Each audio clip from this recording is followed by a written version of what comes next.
Moulay Hafid, ancien sultan du Maroc, vient de mourir à Enghien-les-Bains, où il s'était retiré en 1925. Voici l'ex-souverain au studio Pathé Cinéma à Vincennes en 1912.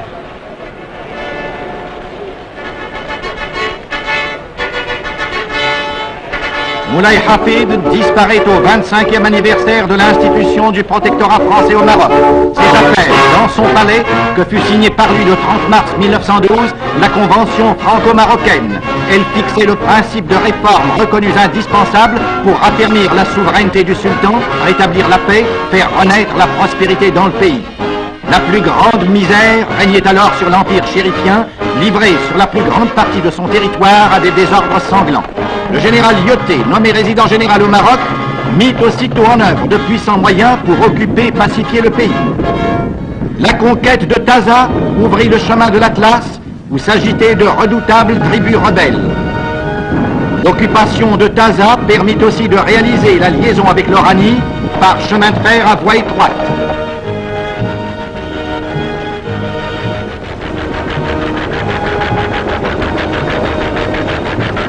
La Grande Guerre obligea le général Lyautey à réduire ses effectifs. Il réussit quand même à maintenir le calme dans ce pays naguère encore déchiré par des conflits sanglants. D'autre part, il entreprit d'organiser l'Empire et de mettre en exploitation son sol et son sous-sol, de construire des ports et de créer des œuvres sociales qui furent souvent plus efficaces que les armes dans l'œuvre de pacification. Aujourd'hui, les ports marocains, dotés d'un puissant outillage moderne, reçoivent annuellement 3800 navires. Plusieurs barrages ont été construits pour l'irrigation et l'électrification du pays. Cette électrification se développe à un rythme accéléré. De nombreux trains sont mus électriquement. Le réseau de chemin de fer en service atteint une longueur totale de 2700 km et des lignes nouvelles sont en voie d'achèvement. Les ouvrages d'art d'une hardiesse qui fait honneur au génie français ont été construits. Le réseau routier dépasse 6700 km. Le nombre d'autos est proportionnellement plus élevé au Maroc que dans la métropole. 10 millions d'hectares ont été défrichés et mis en valeur par la collaboration franco-marocaine. Le Shtel compte à ce jour plus de 12 millions de têtes. De nombreuses usines ont été créées pour l'industrialisation des produits du sol et du sous-sol. Des villes modernes ont surgi en quelques années au centre des régions les plus riches du monde. Des lignes aériennes les relient entre elles et 10 heures à peine les séparent de la France.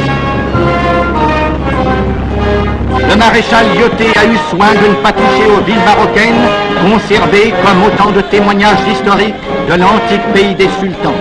Sans toucher aux coutumes ni aux mœurs des indigènes, la civilisation française a réalisé une transformation presque miraculeuse. Le sultanat a retrouvé son prestige et rétabli sa domination.